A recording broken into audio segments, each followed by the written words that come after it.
wabarakatuh. Kami dari kelompok 6 izin mempresentasikan hasil diskusi kami yang berjudul Faktor Penyebab serta Peran Orang Tua dan Guru dalam Mengatasi Keterlambatan Bahasa Anak Usia Dini. Dengan anggota saya sendiri Salsa Febriantika dan rekan kami Saudari Eva Pancalestari dan Tri Amelia Sari. Baik, untuk materi yang pertama akan saya bacakan terlebih dahulu. Bahasa merupakan salah satu faktor yang cukup penting dalam keseluruhan hidup seseorang individu. Kemampuan berbahasa akan menjadi modal utama bagi anak dalam melakukan komunikasi dengan orang tua, guru, teman, serta orang lain yang ada di sekitarnya. Bahasa itu telah dibawa anak sejak lahir karena itu potensi berbahasa. Ini perlu distimulasi agar berkembang dengan optimal. Masa kanak-kanak adalah masa yang paling tepat untuk mengembangkan bahasa. Karena pada masa ini sering disebut dengan masa golden age, di mana anak sangat peka mendapat rangsangan-rangsangan baik yang berkaitan dengan aspek fisik motorik, intelektual, sosial, emosi maupun bahasa. Anak adalah makhluk peniru. Ia mencontoh orang lain di sepanjang kehidupannya. Dorongan meniru anak-anak amatlah kuat, dan kemampuan ini menjadi modal penting dalam perkembangan bahasanya. Anak sering meniru bunyi-bunyi serta ucapan orang-orang di sekitarnya. Kemampuan bahasa ucap anak juga berkaitan dengan kemampuan kognitif, karena pada saat akan mengucapkan sesuatu, anak melakukan aktivitas mental berupa mengingat, mengenal, dan menyampaikan atau mengucapkan dalam bentuk verbal yang diekspresikan dalam aktivitas gerak dan motorik kasar atau halus yang secara kasat mata itu merupakan suatu yang sangat kompleks. Perkembangan bahasa anak usia 3-5 tahun adalah di mana anak sudah dapat berbicara dengan baik, yang tidak dengan terbalik-balik. Anak mampu menyebutkan nama diri, nama orang tua, jenis kelamin, serta alamat lengkap secara sederhana. Dapat mengulang kalimat sederhana, menjawab pertanyaan, keterangan, atau informasi secara sederhana.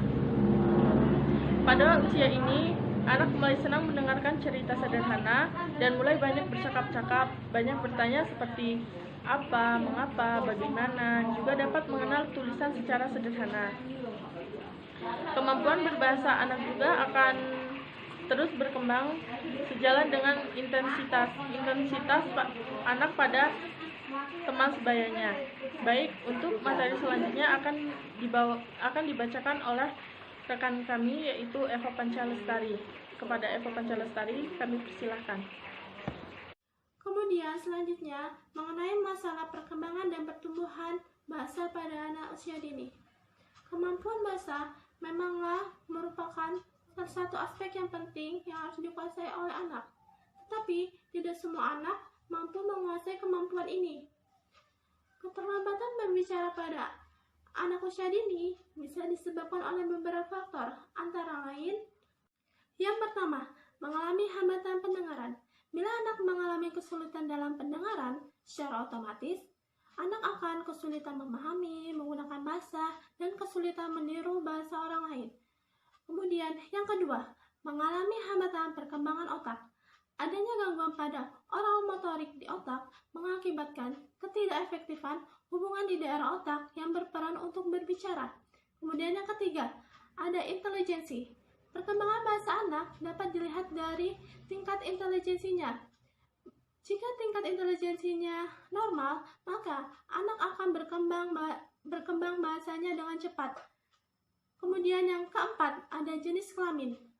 Pada tahun pertama, tidak ada perbedaan lokalisasi antara perempuan dan laki-laki.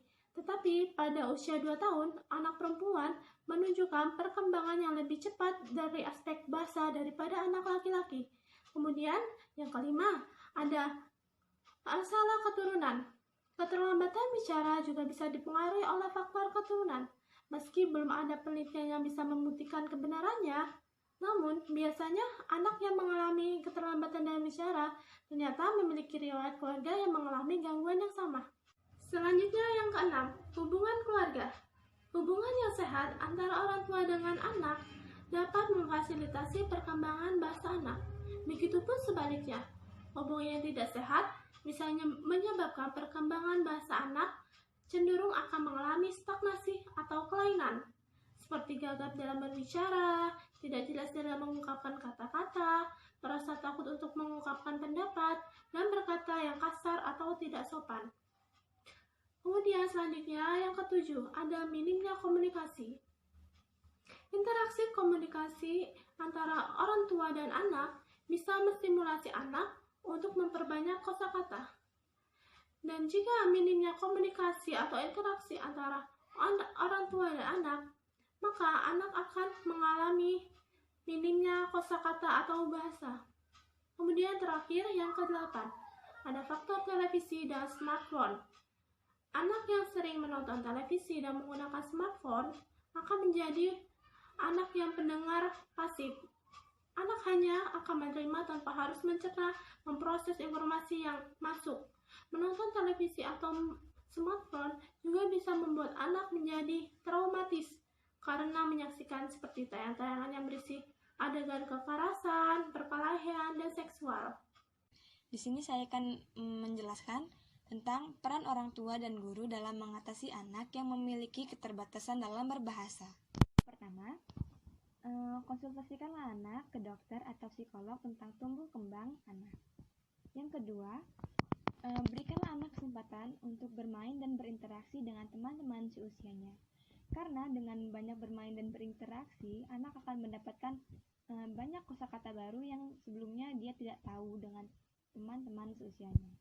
Yang ketiga, orang tua bisa menstimulasi anak dengan mengajarkannya berkomunikasi meskipun anak belum mampu berbicara dengan baik, serta bisa juga membacakan dongeng dan mengajaknya bernyanyi bersama.